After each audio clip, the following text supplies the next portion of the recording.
성경 말씀 보겠습니다. 에스겔 33장 21절부터 마지막 절까지 교독하겠습니다. 33장 21절에 우리가 사로잡힌 지 12년 10월 5일에 예루살렘으로부터 도망하여 온 자가 내게 나와 말하기를 그 성이 함락되었다 하였는데, 그 도망한 자가 내게 나오기 전날 저녁에 여호와의 손이 내게 임하여 내 입을 여시더니 마침 그 사람이 내게 나올 임시에 내 입이 열리기로 내가 다시는 잠잠하지 아니하였노라. 여호와의 말씀이 내게 임하여 가라사대, 인자야, 이 이스라엘 황무한 땅에 거한 자들이 말하여 이르기를 아브라함은 오직 한 사람이라도 이 땅을 기업으로 얻었나니 우리가 준다 한죽도 이 땅으로 우리에게 기업으로 주신 것이 되느니라 하노라. 그러므로 너는 그들에게 이르기를 주 여호와의 말씀에 너희가 피 있는 고기를 먹으며 너희 우상들에게 눈을 들며 피를 흘리니 그 땅이 너희의 기업이 될까 보냐. 너희가 칼을 믿어 가증한 일을 행하며 각기 이웃의 아내를 더럽히니 그 땅이 너희의 기업이 될까 보냐 하고, 너는 그들에게 또 이르기를 주 여호와의 말씀에 내가 나의 삶을 두고 맹세하노니 황무지에 있는 자는 칼에 엎드러뜨리고 덜에 있는 자는 덜짐승에게 붙여 먹게 하고 산성과 굴에 있는 자는 온역에 죽게 하리라. 내가 그 땅으로 황무지와 놀라움이 되게 하고 그 권능의 교만을 그치게 하리니 이스라엘의 산들이 황무하여 지나갈 사람이 없으리라. 내가 그들의 행한 모든 가증한 일로 인하여 그 땅으로 황무지와 놀라움이 되게 하면 그때에 그들이 나를 여호와인 줄 알리라 하라. 인자야, 내 민족의 단 곁에서와 진문에서 너를 어른하며 각각 그 형제로 더불어 말하여 이르기를 자 가서 여호와로부터 무슨 말씀이 나오는가 들어보자 하고, 백성이 모이는 것 같이 네게 나오며 내 백성처럼 네 앞에 앉아서 네 말을 들으나 그대로 행치 아니하니 이는 그 입으로는 사랑을 나타내어도 마음은 이욕을 쫓음이라. 그들이 너를 음악을 잘하고 고운 음성으로 사랑의 노래를 하는 자같이 여겼나니 너 말을 듣고도 듣지 아니하거니와. 그 말이 응하리니 응할 때에는 그들이 한 선지자가 자기 가운데 있었던 줄 알리라. 아멘. 아멘. 에스겔 선지자가 하나님 앞에 계속해서 말씀을 받고 그 받은 말씀을 백성들에게 전하는데, 오늘 이제 33장 후반부를 읽었는데 그동안 많은 말씀이 임했습니다. 에스겔은 바벨론으로 포로잡혀 끌려온 것은 25살 정도 한창 청년일 때 끌려왔는데, 끌려와서 5년이 지난 후 30세가 될 때부터 하나님의 계시가 떨어지기 시작했거든요. 이 사람은 레위 가문이니까 30살부터 되면 공적으로 원래 제사장 직무를 수행하는 때가 30살이거든요. 그러니까 자기 나라에서는 성전 무너지고 아무것도 없어져 버렸는데 하나님이 남의 나라에 바벨론으로 포로로 끌려와서 때가 되어서 하나님 지금 제사장으로 제대로 일을 시키는 그런 형국이 되었다, 이렇게 생각하면 됩니다. 그러니까 이 이야기는 하나님이 성전 없다고 주의를 못하는 거 아니고, 이스라엘이 나라 잃어버렸다고 이스라엘 사라진 거 아니고, 하나님은 어디에서나 자기의 뜻을 펼쳐내고 계시는 거예요. 어쩌면 바벨론이 이스라엘을 집어삼킨 것 같은데 하나님의 입장에서는 이스라엘을 바벨론 안에서 지금 보호하고 있는 그런 거로 이해하셔도 좋습니다. 하나님은 자기 백성을 아끼는 분이고 어디를 가도 주님은 그 백성을 자기의 품에 안아서 지키시는 분이기 때문에 성도에게는 어려운 환경도 없고, 그것이 어떤 장소 무엇이 되었건 하나님의 일을 하기에 불가능한 환경은 있을 수 없다. 야, 이게 얼마나 놀랍습니까? 이스라엘 백성들 입장에서 가나안 땅, 하나님의 이름이 세워진 성전이 있는 곳, 그곳에서 주님께서 아론을 통해서 그 후손을 통해서 하나님이 제사를 지내라고 말씀하셔서 너무나 아름다운 어떤 제도와 환경, 공간, 인물이 있는데 정작 그 환경, 공간, 인물이 있을 때에는 제사고 성전이고 제대로 작동을 안 하는데 그거 다 부서져 버리고 엉뚱한 나라로 포로로 끌려갔는데 남의 나라에서 지금 여전히 제사장이 하나님의 일을 제대로 하고 있다. 오늘 본문을 보면서 우리가 그걸 깨달아야 됩니다. 주님의 일은 중단되는 법이 없어요. 사람은 어떤 환경이 무너지고 여건이 부서져 버리면 자기 할 일 못 하잖아요. 그렇지 않습니까? 의사가 아무리 훌륭한 의술을 가지고 있다 하더라도 쥐가 병들어서 손이 흔들리고 그러면 그 의술 아무 의미가 없잖아요. 인간은 환경에 지배를 받을 수밖에 없습니다. 그런데 하나님은 자기 일 하는 일에 있어서 어려운 환경, 불가능한 환경은 없어요. 이게 너무나 놀라운 거예요. 지금 오늘 본문이 시작을 하면 21절에서 우리의 사로잡힌 지 12년 10월 5일에 예루살렘부터 도망하여 온 자가 내게 나와 성이 함락되었다 하였다. 이렇게 되어 있죠. 이스라엘 백성들이 지금 포로로 끌려온 사람도 그렇고 아직 그 나라에 남아있는 사람도 그렇고 선지자의 말을 하나님께서 들려주신 선지자의 말을 안 들어요. 어떻게 안 듣습니까? 하나님이 말씀하시기는 너들 이제 망했다. 예루살렘 성에 남아있는 사람도 이제 곧 멸망할 거고 뿔뿔이 흩어질 거고 성전 다 불탈 거다라고 선지자를 통해서 이야기를 해줬는데 그들은 계속 그걸 안 믿어요. 하나님이 설마 자기 성전을 두신 이 이스라엘을 그렇게 멸망시킬까? 그건 아니겠지. 우리가 그동안 잘못했으니까 하나님께서 혼내시는 거는 인정하겠는데 결국은 우리를 품으시고 용서하실 것이야 라는 하나님의 약속을 믿지는 않고 하나님의 말씀을 믿지는 않고 자기의 기대와 희망을 자꾸 믿은 거예요. 오늘날 인간들이 다 그렇습니다. 하나님 말씀 믿지 않아요. 자기 헛된 기대를 자꾸 믿어요. 하나님 이 세상 멸망시킨다라고 말씀하셨고 개인적으로는 모든 인간들이 한 번 죽는 건 하나님 정하신 것이라 그러는데 그 말씀에 관심을 갖는 것이 아니고 믿는 게 아니고 그냥 지 희망을 자꾸 가져요. 전쟁이 우크라이나하고 러시아에만 일어나겠습니까? 하나님께서 일으키시면 언제든지 일어날 수 있는 거예요. 사람의 생명이 끝나는 것이 늙어야만 90 돼야만 끝나는 겁니까? 아니에요. 젊어서도 끝날 수 있고 우리는 하나님이 말씀으로 천지 만물을 창조하셨고 그 말씀대로 운행해 가신다는 사실을 계속해서 말씀을 통해서 확인하고 있는데 그 말씀은 우리의 현실에서 뒷전으로 밀려나고 그냥 내 상상력, 기대, 희망을 가지고 자꾸만 세상을 살아가요. 그러니까 이게 진짜 마귀에 사로잡힌 거죠.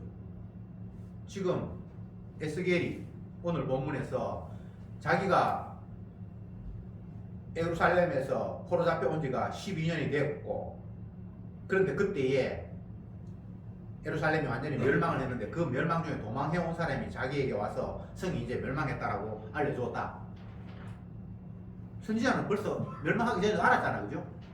하나님 알려주셨으니까 반드시 멸망하다 그러니까 백성들이 믿든 안 믿든 그가 상관없어요. 하나님이 말씀하셨는데 사람들이 합쳐서 안돼 아무리 해도 하나님이 그 귀 안 기울입니다. 이 세상에 지금 82억이 있다. 82억이 뭐 자기 뜻대로 아무리 고집해도 하나님 뜻을 막거나 지연시킬 수가 없어요. 하나님은 말씀하신 대로 이루시는 거예요. 그랬는데 그 사람이 멸망해가 도망와가지고 자기에게 성인이 함락됐다는 사실을 알려주는 그것이 일어나기 하루 전에 하나님께서 자기에게 말씀하셨다는 거예요. 네가 입을 열어서 잠잠하지 말고 백성들이 듣든지 안 듣든지 내가 전하는 말을 너는 전해야 된다. 그 전에 하나님께서 나의 입을 못 열게 막으셨다고 다시 입을 열어주셔서 말하라고 말씀을 하셨는데 뭐라고 말씀하셨는고 하면 이스라엘 땅은 이제 황무지가 될 것이다. 그걸 이야기해라. 그런데 그 애굽 땅에 이스라엘 땅에 남아있는 백성들이 아직도 그때는 희망을 가지고 이야기할 거다. 뭐라고 이야기하느냐 하면 옛날에 우리 조상 아브라함 한 사람 때문에 하나님이 이 넓은 가나안 땅을 우리에게 보고를 주셨는데 지금 이렇게 수많은 사람들이 이 땅을 원하는데 하나님 이 땅을 우리에게 빼앗아갈 리가 없지. 논리적으로 맞잖아요. 아브라함 조상 한 사람 때문에 이 가나안 땅을 너에게 주겠다고 했는데 지금은 수가 바다의 모래처럼 하늘의 별처럼 이렇게 많은데 하나님 이 땅 우리에게 안 주시고 멸망시킬까? 라고 지금 하고 있다는 거예요. 멸망되는 그 순간에도 계속 자기 헛된 희망을 하나님 말씀 믿는 게 아니라 자기의 기대와 희망을 가지고 아브라함까지 끌어들이면서 그러니까 하나님께서 그에게 이야기하라고 그랬습니다. 그래 너희들이 지금 아브라함 이야기하면서 아브라함의 약속대로 이 땅을 주셨는데 그 후손 바다의 모래처럼 하늘의 별처럼 많아진 우리가 어떻게 망할 수 있을 소냐. 하나님께서 아브라함에게 그리고 후손에게 이 땅을 주시겠다고 말씀하셨는데 그렇게 자기들이 자기의 헛된 희망을 하나님의 말씀까지 끌어들이면서 헛된 희망을 지금 유지하고 있잖아요. 근데 주님이 말씀으로 뭐라고 이야기하는가 하면 그래 좋다. 내가 뭐라고 말했니? 내 율법을 지키라고 말했지. 근데 너희들은 피를 흘렸고 율법을 어겼고 우상을 섬겼고 그런데 계속해서 너희들이 이 땅에서 살아남을 이유가 되니? 라고 말해 주라고 주님께서 말씀하셨어요. 하나님이 아브라함에게 그 땅을 주셨고 그 후손에게 그 땅을 주시겠다고 말씀하셨습니다. 그게 율법의 전부입니까? 아니잖아요. 너희들이 이 말씀에 순종하지 않으면 땅이 너희를 토해내치라는 말씀을 하셨잖아요. 근데 그거는 싹 빼버리고 그냥 아브라함에게 후손에게 이 땅을 주겠다는 그것만 지금 붙들고 있는 거예요. 하나님 말씀을 지 마음대로 편집해. 어떤 거는 이게 하나님 뜻이라고 그러고 나머지는 그냥 덮어버려요. 그러니까 하나님이 그 말만 있냐? 내가 이런 말도 했는데 하면 선지자에게 그 말도 전해 주라고 하시는 거예요. 하나님의 말씀 앞에 우리가 하나님의 말씀을 이용을 해서 복 받겠다는 이런 생각 자체가 이건 걸러 먹은 거예요. 하나님의 말씀은 우리 복 받고 구원하라고 준 것이 아니라 하나님이 어떤 분인가를 보여주기 위한 말씀이에요. 계시예요. 그래서 하나님 말씀 앞에 아 주님이 이런 분이었군요. 내가 그동안 또 잊어버렸습니다. 그냥 이런 반응만 나와야지. 아, 요 말씀에 이런 거 있구나. 요거 붙들면 내가 복 받겠지. 내가 이용할 하나님의 말씀은 없어요. 하나님이 우리에게 이용당할 뿐입니까? 인간들은 마귀에게 사로잡혀 있어서 자기 말고 모든 대상을 다 이용물로 삼아요. 이거 비장한 이야기 같은데 이게 하나님의 말씀이에요. 너희들은 너밖에 모른다. 네가 신이 돼가지고 너를 만든 나마저도 네 원하는 목적을 위해서 이용하려고 하잖아. 하나님마저 이용하는 인간이 나 아닌 타인을 이용 안 할까요? 자녀에게 부모는 이용의 대상이고요. 반대로 부모에게 자녀도 이용의 대상이고요. 친구, 이웃, 목사, 교인, 인간관계 속에서 모여있는 모든 인간들은 다 남을 이용합니다. 지 위에서. 그만큼 완악한 존재가 저와 여러분들이에요. 그러니까 주님의 입장에서 얼마나 화가 나겠습니까? 자기가 만든 백성들을 통해서 당신이 영광받기를 원하셨는데 이 인간들이 하나님을 이용하고 주님을 조롱하고 있어요. 그러니까 하나님께서 내가 내 말대로 너희들을 심판하잖아. 이렇게 해도 인간들이 안 받아들여요. 끝까지 하나님 말씀 붙들어가면서 하나님이 아브라함한테도 이 넓은 땅을 주셨다고 했는데 그 후손에게 주시다고 했는데 안 망해 안 망해. 이게 하나님 말씀이야. 하나님 말씀이야. 이 땅에 있는 인간들 중에 가장 악질이 어떤 인간인가 하면 하나님 말씀 붙들고 자기를 지키려고 하는 거예요. 마귀가 하나님 말씀을 이용해서 예수님을 시험했어요. 맞죠? 그게 악질 중에 가장 악질이에요. 하나님 말씀 모르고 지 마음대로 살아가는 것도 악질이지만 하나님이 이렇게 말씀하셨잖아라고 하면서 지의 이익 챙기는 인간. 오늘날 기독교라는 이름으로 예수님이라는 이름으로 신앙생활 한다고 하는 인간들. 그게 가장 악질이에요. 양의 탈을 썼으나 소고기는 노략질하는 일이니라. 아예 양의 탈을 안 썼으면 저거 양 아니다라고 할 건데 끔찍이는 양을 탈을 썼어요. 예수라 그러고 구원이라 그러고 주님의 십자가를 이야기를 해요. 근데 결국은 자기 위한 십자가, 지 구원 얻으려고 하는 십자가, 지 복 받으려고 하는 예수. 그게 오늘 본문에 나타난 이스라엘의 모습이에요. 그래서 주님께서 그 말 말고 요 말도 있대. 네가 피를 흘리고 우상을 섬기고 엉뚱한 짓을 하면서도 네 나라가 지속돼야 된다라고 네가 지금 말하고 있니?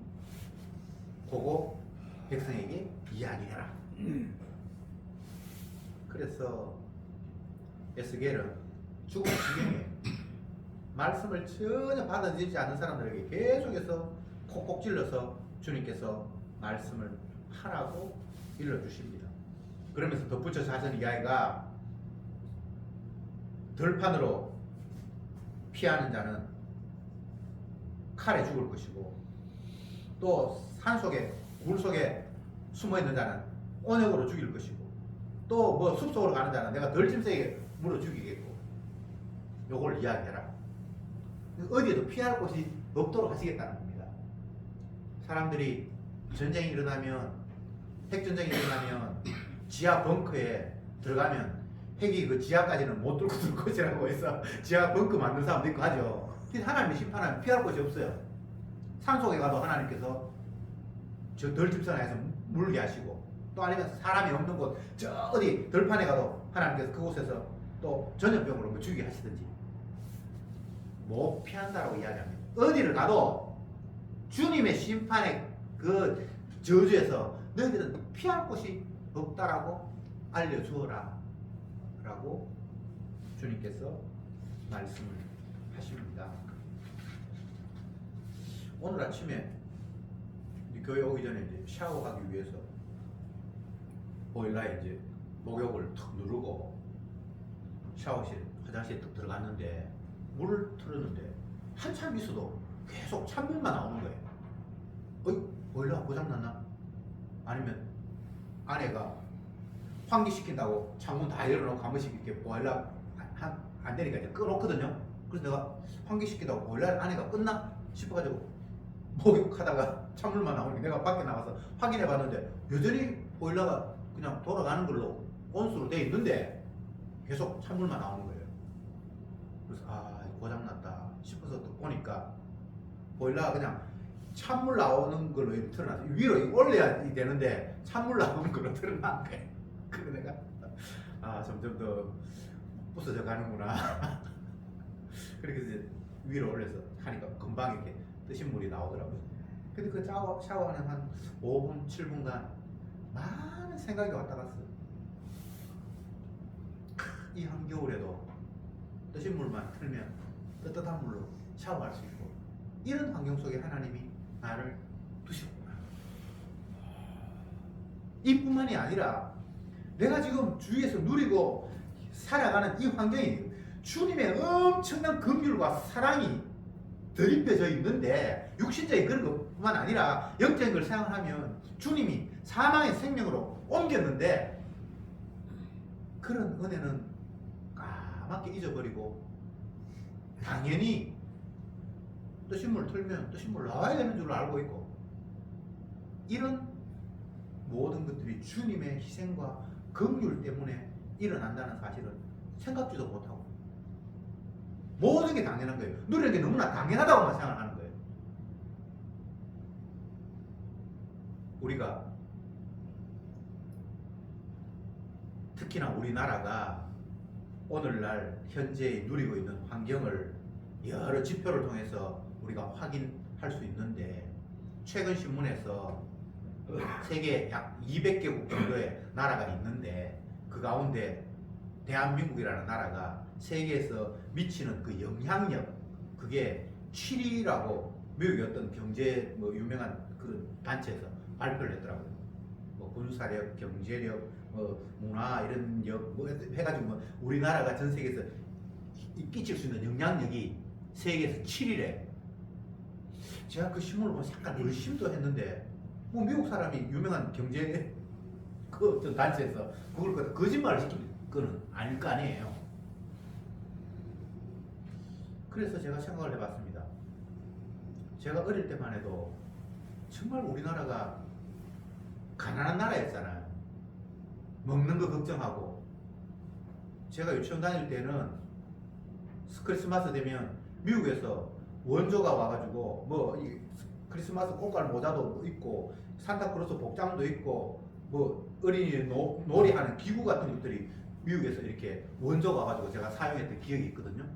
초등학교 때도 강냉이 그거 미국에서 그거 해가지고 하는 거라고 내가 들었거든요.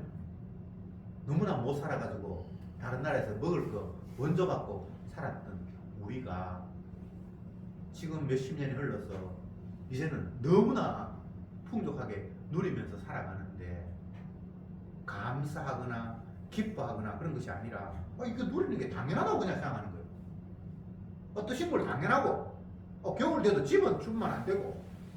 옛날에 그랬습니까? 100년 전만 하더라도 100년 가니까 되게 오랜 세월 같은데 제가 태어난 것도 뭐 63년 전이니까 우리 어머님만 하면 100년 전. 우리 어머님 27년생이었거든요. 지금 25년이니까 2년 후되면 100년이잖아요. 그때의 삶이 우리가 너무나 비참하고 어려웠잖아요. 그런데 주님께서 이런저런 모습으로 이것도 주시고 저것도 주시고 이것도 받고 저것도 받고. 근데 제가 물질적인 것만 이야기를 하는 것 같은데 그거 말고 주님께서 우리에게 당신의 피를 흘리셔서 죄 있는 우리를 피로 덮어서 깨끗하다라고 선언하신 그 주님의 선언 앞에 저와 여러분들이 놓여 있잖아요. 이게 얼마나 엄청난 일입니까? 이스라엘 백성들의 이야기로 다시 넘어가 봅시다. 이스라엘 백성들이 어떤 자였습니까? 에스겔 앞부분에도 나와요. 그들이 초반에는 태어났지만 그 온몸에 피가 묻어있는데 누가 그를 강보에 싸서 피를 닦아주는 사람도 없었고 대충 잘라주는 사람도 없고 그냥 방치되어 있었는데 내가 불쌍히 여기서 그를 안아서 피를 닦아주고 강보로 싸주고 그렇게 해서 자라나서 이쁜 처녀가 됐는데 그때부터는 내가 지를 그렇게 피투성이가 된 그를 아껴서 이만큼 키웠다는 걸 생각하지도 못하고 음욕을 행하면서 이방인들에게 눈짓하고 우상 섬기고 성경이 에스겔 앞에 나오는 내용이잖아요. 그러면서 지가 하나님을 배반한 걸 생각하지도 못하고 지금 하나님께서 분노하셔서 그들을 이방인의 포로잡게 하고 이스라엘을 무너뜨리고 성전마저 파괴되는 그 상황 속에서도 계속해서 내가 죄인이었구나라는 생각보다는 하나님께서 우리를 영원히 버리지는 않을 거야라고 헛된 희망을 계속해서 붙들고 있는 거예요. 이게 지금 신앙입니까? 이 교만이죠. 여러분, 저와 여러분들에게 하나님께서 말씀하시는 내용은 날마다 너 죄인이잖아. 그렇기 때문에 심판받아 마땅해 라는 삶을 우리의 환경 모두를 통해서 우리에게 지금도 쏟아내고 있습니다. 살기 좋은 세상 꿈꾸는 건 그건 하나님의 약속이 없는 내용이에요. 이 세상이 살기 좋은 세상입니까? 생명나무가 있는 곳으로부터 추방된 이곳이 살기 좋은 세상이 돼야 된다는 겁니까? 이건 하나님의 말씀과는 어긋나는 거잖아요. 이 땅은 가시와 엉겅퀴가 자라야 하고 너희는 수고하고 땀이 흘러야 되고 해산하는 고통을 겪어야 되고 너희가 죄인이니까 얼마나 완악한지를 이 세상에서 너희들이 경험해야 된다. 그리고 정녕 죽으리라 라는 것이 하나님의 약속이잖아요. 근데 왜 그것과 다른 생각을 자꾸 꿈꾸고 있냐고요.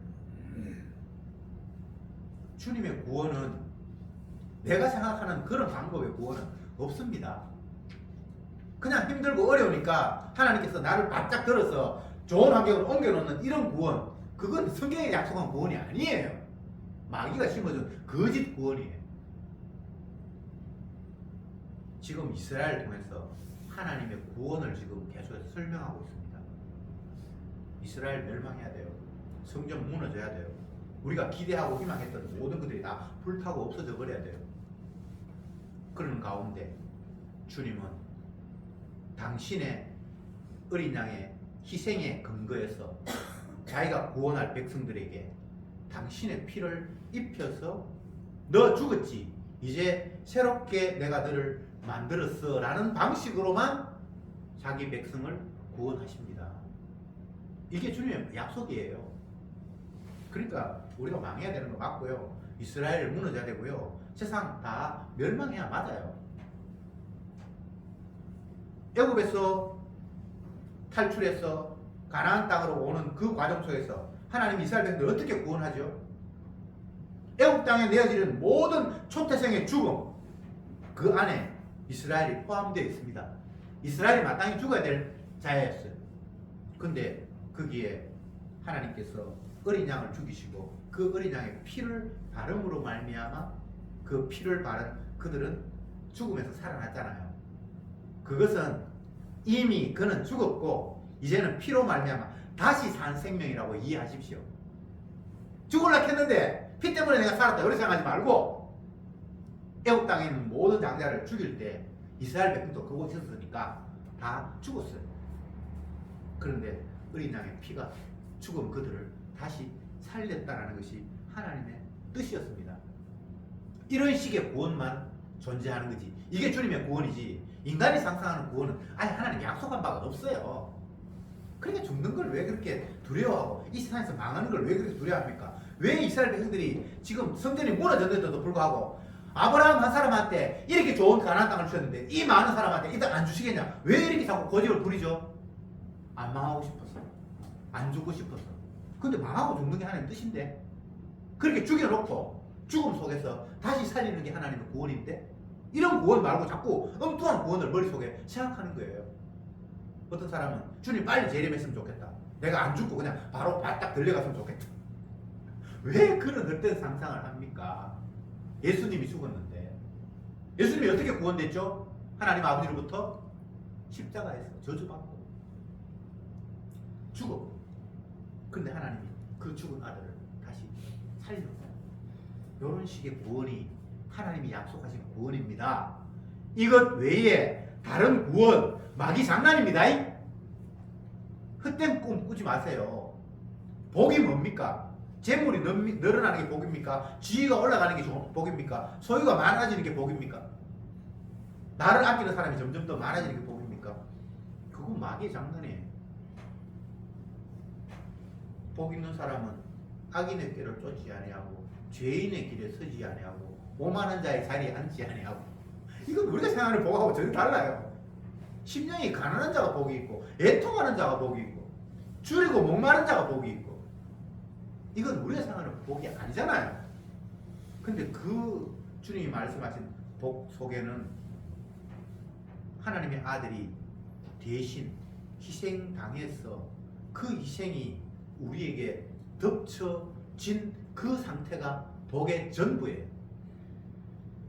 그렇게 될 때 그는 심령이 가난함 속에 의에 줄이고 목마름 속에 포함이 되어버렸어요. 이미 우리가 할 일은 없어요.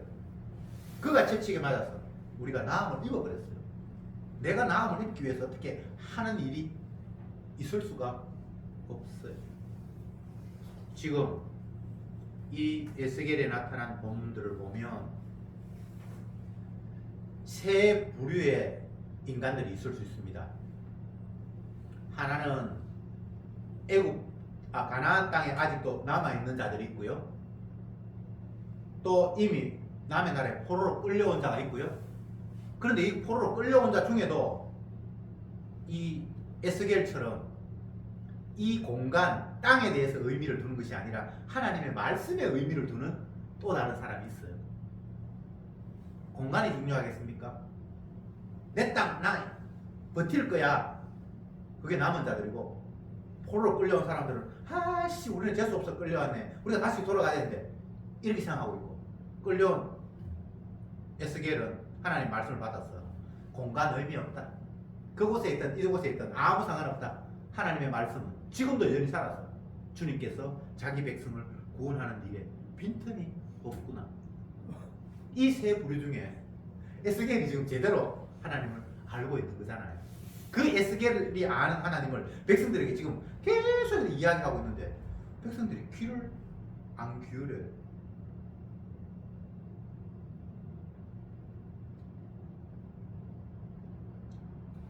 (30절) 말씀 봅시다. 인자야, 네 민족이 담 곁에서와 집 문에서 너를 의논하며 각각 그 형제로 더불어 말하여 이르기를 자 가서 여호와께로부터 무슨 말씀이 나오는가 들어보자 하고, 지금 보로로 끌려온 그들은 에스겔의 말을 100% 듣지는 않지만 그래도 찾아가서 아쉬울 때마다 선지자님 하나님 뜻이 뭐 새로운 게 있습니까? 라고 그냥 계속해서 묻고 있다는 거예요. 앞부분도 보면 장로 몇이 찾아와서 에스겔에게 뭐 물었다라고 그렇게 이야기했고, 그런데 아무리 이야기해도 그들은 듣지는 않아요. 우리 끌려왔던 거 불행하게 생각하지 마라. 그 남은 사람도 멸망할 것이고 우리도 멸망할 것이고, 그러나 주님이 때가 되면 우리를 다시 70년 후에 돌아간다고 말씀하셨다.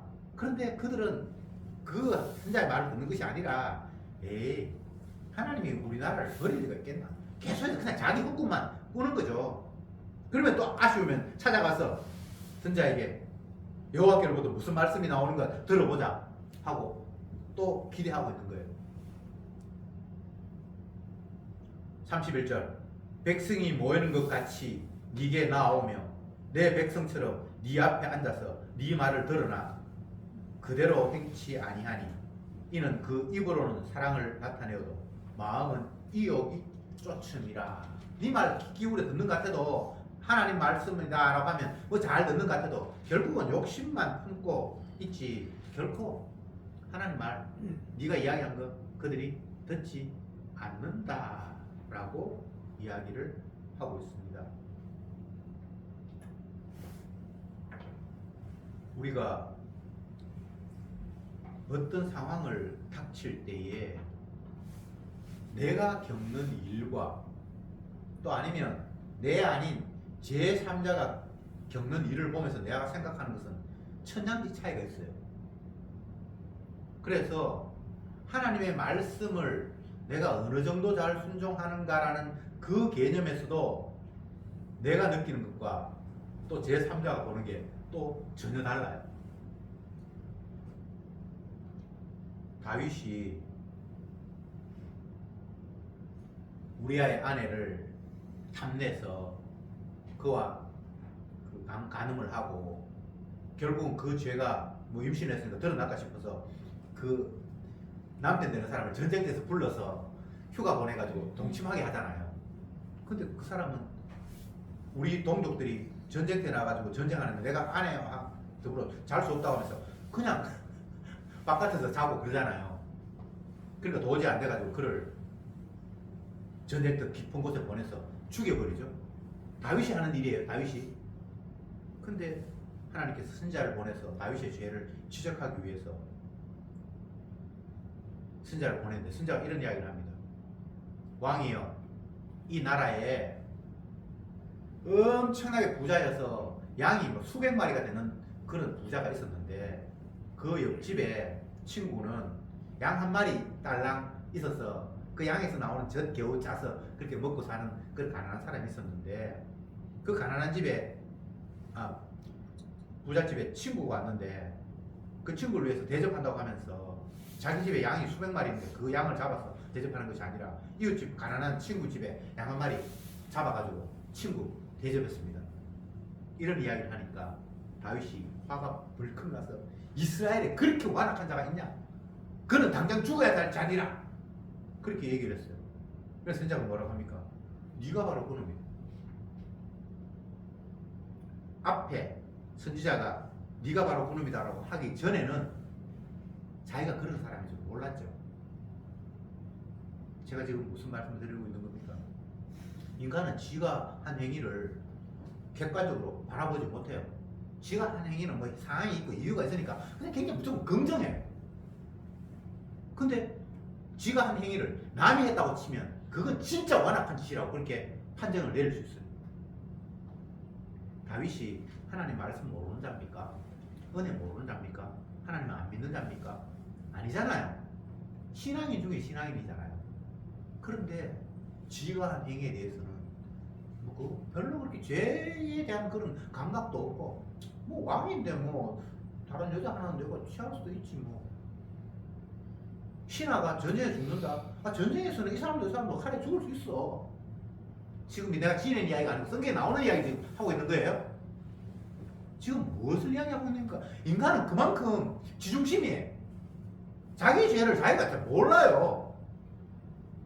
그런데 고맙게도 하나님께서 알려주신 일이 발생하네요. 선지자를 통해서. 근데 그게 알려주시는 게 얼마나 감사한 일입니까? 그게 가슴 아픈 일인데 너무나 감사한 일이잖아요. 성령이 하시는 일이 그게 그예요. 그럼 그냥 깨달으면 되지요. 와, 내가 앞으로는 안 하겠습니다. 그런 이야기 할 필요도 없어요. 내가 죄인이고 내가 마땅히 죽어야 할 자구나. 자기 입으로 그런 죄를 지은 사람 마땅히 죽어야 한다고 얘기했는데 내가 바로 죽어야 할 죄인이구나 깨달으면 그게 구원이고 그게 은혜예요.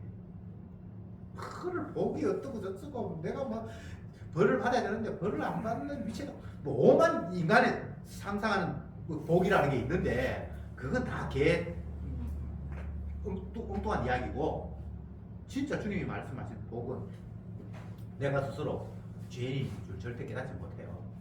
지 하는 일이 안악한 일인 줄도 몰라요.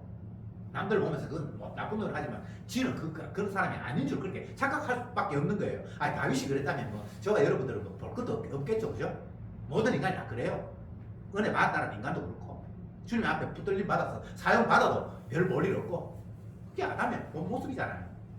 그런데 주님께 선지자를 통해서 내 본 모습을 지적하시면서 말씀하실 때 그게 제대로 나의 모습을 보게 되는 그 상황, 내가 바로 죽어야 할 죄인이구나라고 고백하는 그 상황, 그게 은혜의 순간이고 그게 구원의 순간입니다. 이스라엘 백성들 그렇게 지금 들어가야 되는데 계속해서 뺑뺑뺑뺑 돌고 있어요. 물론 깨닫고 싶어서 깨닫는 건 아니고요. 하나님이 깨닫게 해주셔야겠죠. 저와 여러분들은 다른 복 기대하지 마세요. 물질이건 지위건 소유건 그건 다 하나님께서 약속하신 게 아니에요. 하나님이 약속하신 복은 네가 죄인이다라는 거예요. 그래서 저주받을 수밖에 없는 자라는 거예요. 그런데 그 내가 받을 저주의 자리에 하나님의 아들이 대신 뛰어들었다는 거예요. 이게 성경의 약속의 전부입니다. 그것 외에 다른 거 없어요. 그런데 나를 죄인이라고 지적해 주시는 그 은혜가 그것도 아무에게나 떨어지는 은혜가 아니고 그게 첫 번째 은혜고 두 번째는 그게 아멘으로 받아들여지는 내가 죄인인 줄 그게 복종하면서 그게 맞다라고 깨달아지는 그 성령의 은혜가 있고 그러면 이제 그건 이미 끝난 겁니다. 그 자리에 들어갈 때에 하나님이 영광을 받으십니다. 하나님이 기뻐하시는 것은 내가 천만의 수양의 번제를 드리는 것이 아니라 상한 심령이 되는 것을 하나님이 기뻐하신다 라고 말씀하셨죠. 다윗에게. 그게 다윗에게만 전하는 이야기가 아니잖아요. 모든 성도에게 하나님 말씀하신 거잖아요. 주님의 은혜가 다가와서 상한 심령, 내가 마땅히 죽어야 할 죄인이군요라고 깨달으면서 그 죄인의 자리에 뛰어드신 하나님의 아들을 바라볼 때에 그것 외에 다른 복은 없습니다. 그것 외에 다른 방법으로 하나님께 영광 돌릴 재주는 없습니다. 그 자리가 오로지 주님의 보혈의 피를 높이는 가장 적절한 자리입니다. 기도합시다. 주님, 오늘 이 시간도 에스겔을 통해서 저들이 얼마나 완악한가를 계속해서 알려주시니 참으로 감사합니다. 하나님의 말씀이 우리를 죄인으로 만들고 그 저주받을 자리에 하나님의 아들이 들어가셔서 우리를 죄에서 씻었다라고 말씀하셨구만. 우리는 끝까지 하나님의 말씀을 가지고 내가 죄인의 자리에 나아가는 것이 아니라 이 말씀이 나에게 희망이 있구나, 이렇게 되면 내가 복받겠구나 하면서 하나님의 말씀을 악용하는 저들임을 오늘 말씀을 통해서 이스라엘 백성들의 완악함을 통해서 다시 한번 깨닫게 하시니 감사합니다. 다윗의 그 완악함이 선지자가 찾아오기 전에는 도무지 깨닫지 못했건만 선지자를 통해서 들려주시니 그리고 그 주님의 말씀이 아멘으로 받아들여지게 하시니 그는 죄인의 자리에 설 수밖에 없었습니다. 그 자리가 바로 저희들이 서야 할 자리라는 사실을 깨닫고 날마다 주님 말씀 앞에 죄인으로 드러나는 이 놀라운 사실 앞에 감사 찬양하게 하시고 보혈의 피만 우리에게 유일한 소망으로 보여지게 하옵소서. 예수님의 이름으로 기도드리옵나이다. 아멘.